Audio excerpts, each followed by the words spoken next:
You've been told that freedom comes at 65. Work hard, stay loyal, climb the ladder for 40 years, and one day you'll be free. Free to travel, to relax, to finally live. They painted retirement as a dream, a reward for a life of hard work. But what if that promise isn't true?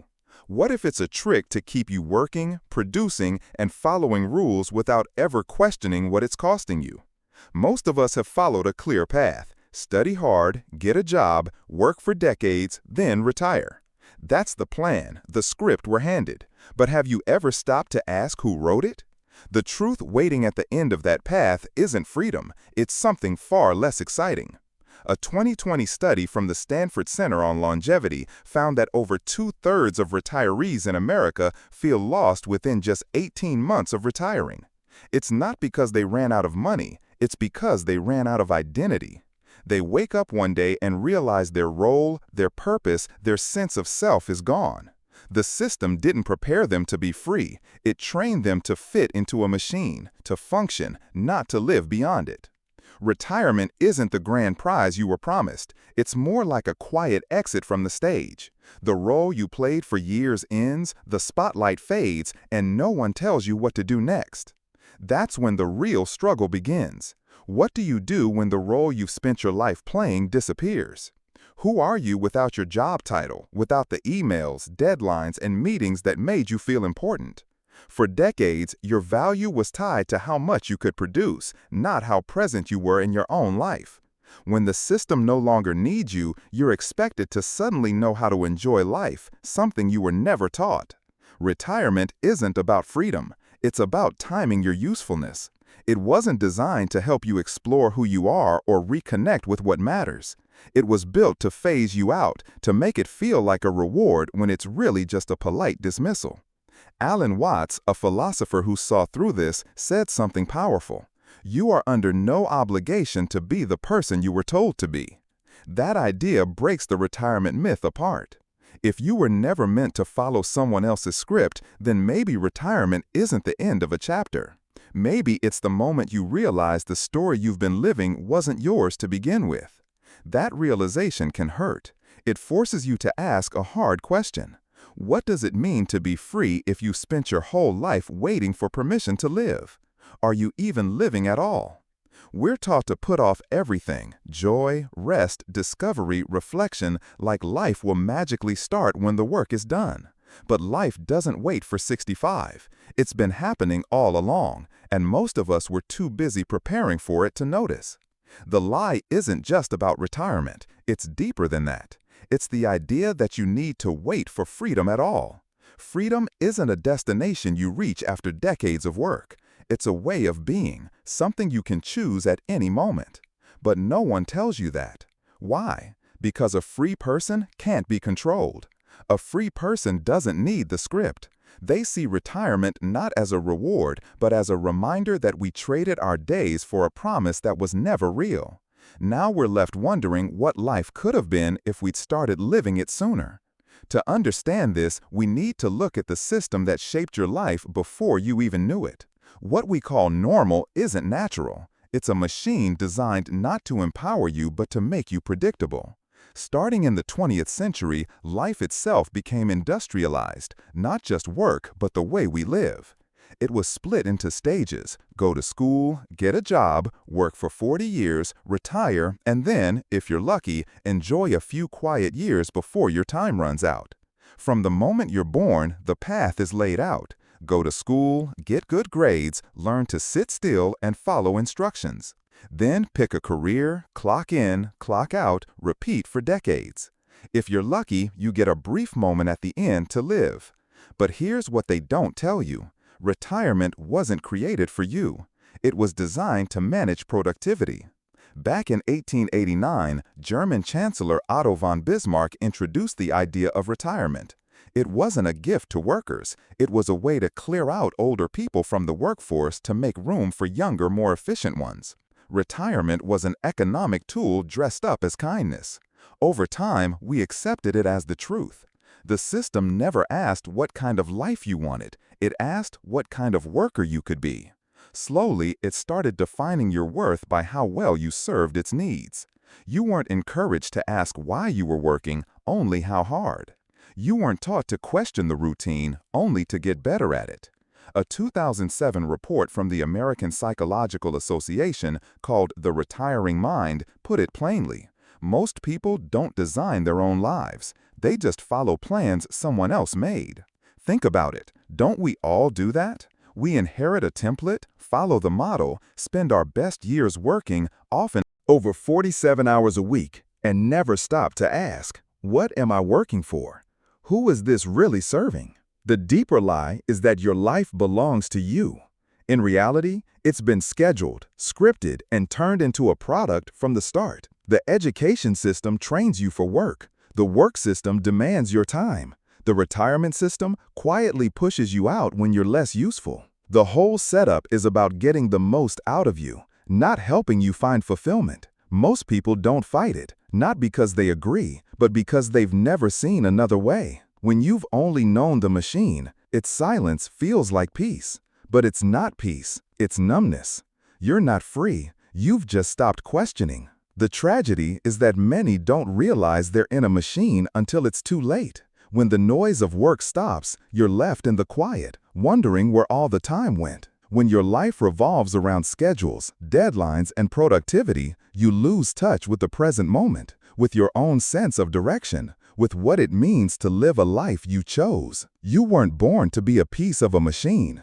You were born to experience life, to feel deeply, to create, to connect, to explore. But a system built on control has no room for that kind of freedom. So it sells you a version of life that feels safe, structured, and respectable, all while draining your spirit. The real question society doesn't want you to ask is, what if the life I've been living isn't mine at all? Once you see the machine for what it is, another truth hits hard.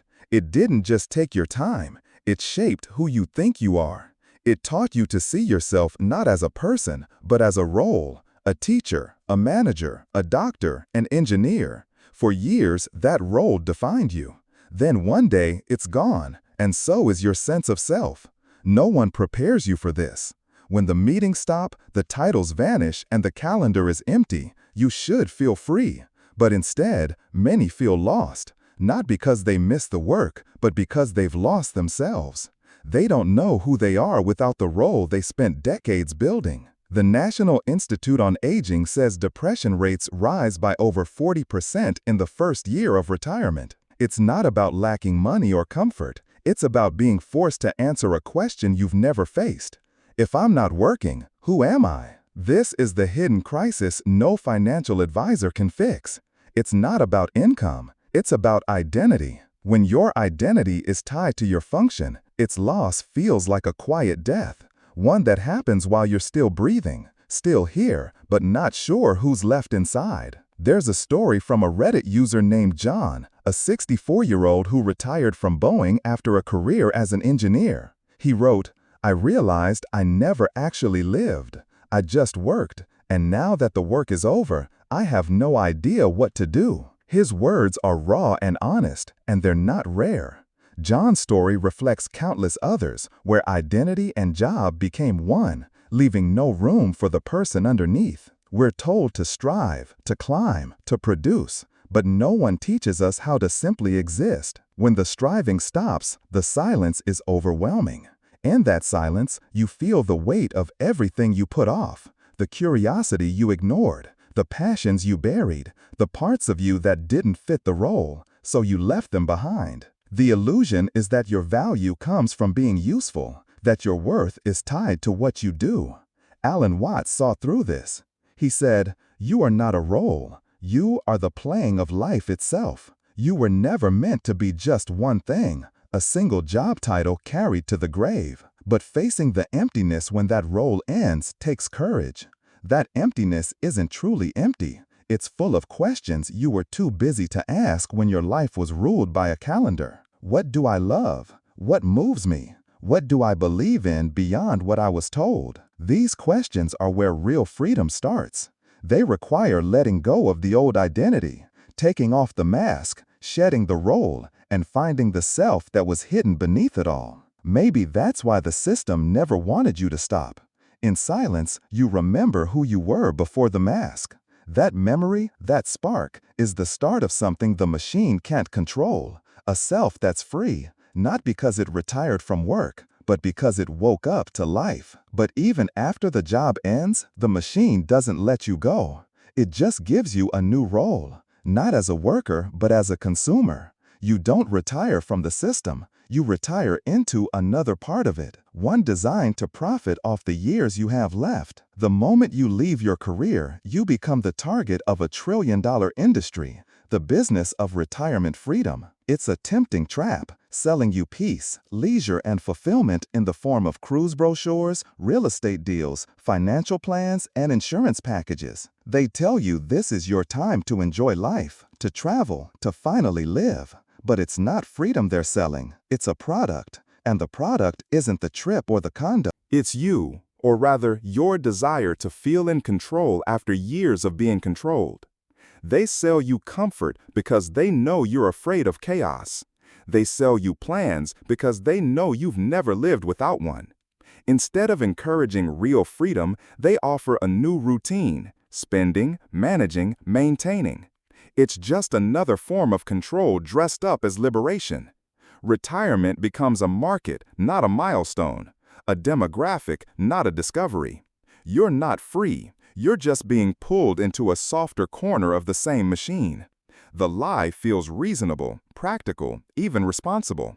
You're told to meet with advisors, plan your portfolio, maximize your retirement years. But who benefits from these plans? Who profits from your cooperation? The truth is, most financial advice isn't neutral. It's an industry with its own goals. The same companies pushing you to chase retirement security are the ones collecting fees, commissions, and interest from the plans they recommend. Your freedom comes with a price tag, and they're the ones cashing in. We're taught that safety equals freedom, that the more protected and prepared we are, the freer we'll feel. But Alan Watts saw the flaw in this. He said, the desire for security and the feeling of insecurity are the same thing. To hold your breath is to lose your breath. The more you chase stability, the more fragile you become. True freedom isn't a perfectly managed retirement account or a beachfront condo. It's not a discount on a cruise. It's not comfort wrapped in fear. It's the ability to see through the illusion that what you've been sold as freedom is just another layer of control. This doesn't mean there's no value in rest, travel, or planning. It means those things only matter when they come from your own choices, not from what you've been taught to want. If your retirement is just another checklist, another script of things you're supposed to do, you haven't escaped the system. You've just changed outfits.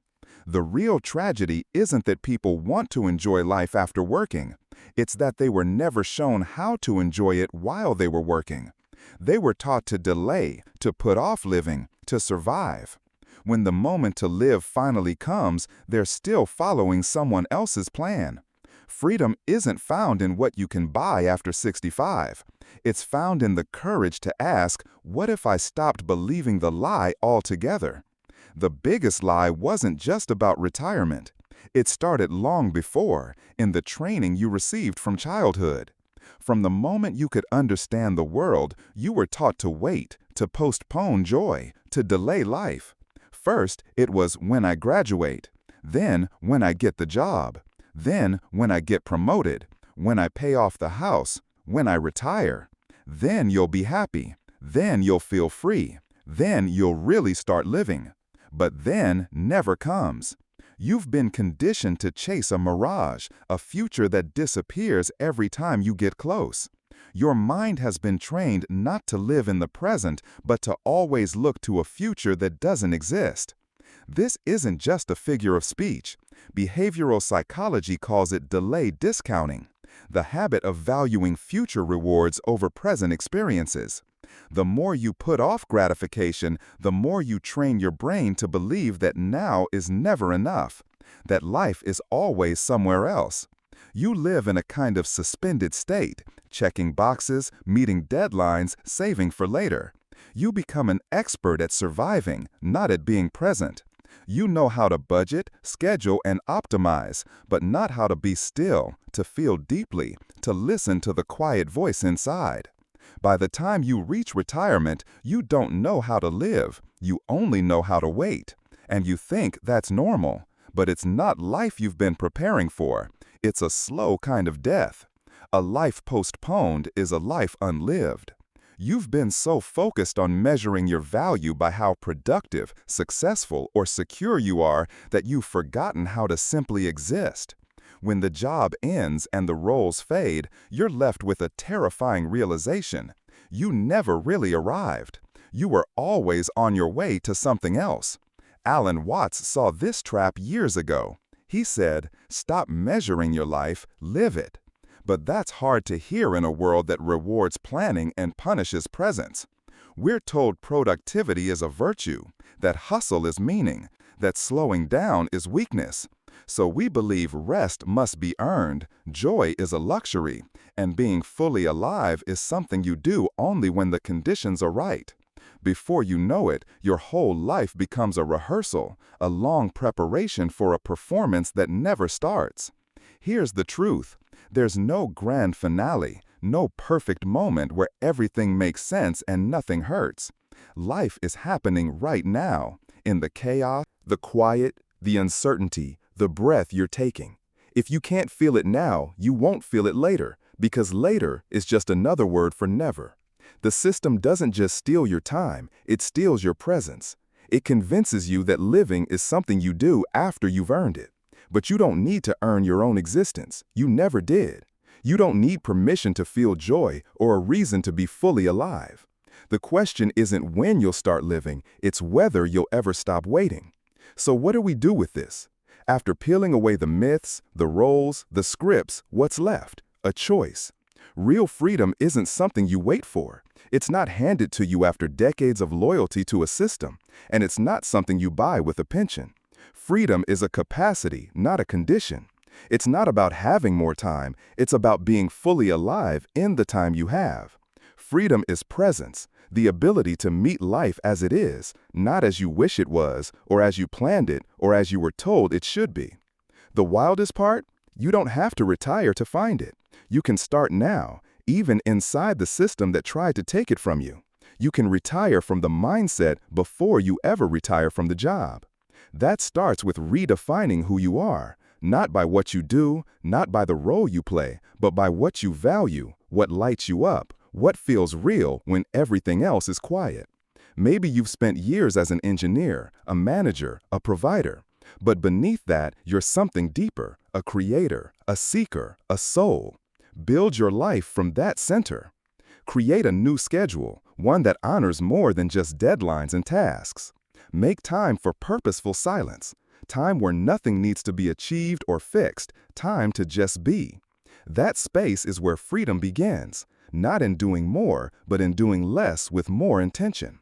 When it comes to connection, shift your focus. Don't chase experiences just to check boxes or collect memories like souvenirs. Choose depth over novelty. Choose people who see you, not just the roles you play. Choose conversations that move you, not moments that distract you. Beneath all the plans and purchases, what we're really craving is presence with each other.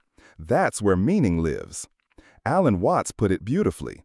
This is the real secret of life, to be completely engaged with the now. That's not just philosophy, it's a survival skill. In a world that pulls you toward later, toward someday, toward what's next, your ability to return to now is an act of rebellion. That's the most powerful retirement of all. Retiring from the trance, from the endless striving, from the belief that life is always just out of reach. You don't need to wait until 65. You don't need the perfect plan or to have everything figured out. What you need is the courage to stop, to breathe, to ask, what would it mean to live today? Not to prepare for life, not to plan for it, but to live it fully, honestly, without the mask, without the timeline.